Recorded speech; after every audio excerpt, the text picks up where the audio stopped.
How to add and connect your box storage account with your Outlook. Hello guys, so all what you have to do is simple. Go to Outlook. This is the home page as you can see right here.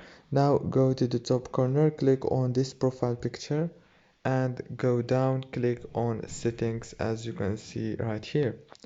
Now after you click on settings, you will find many options right here as you can see, but all what you have to do is click on add storage account option. After you click on add storage account, scroll down and you will find box option.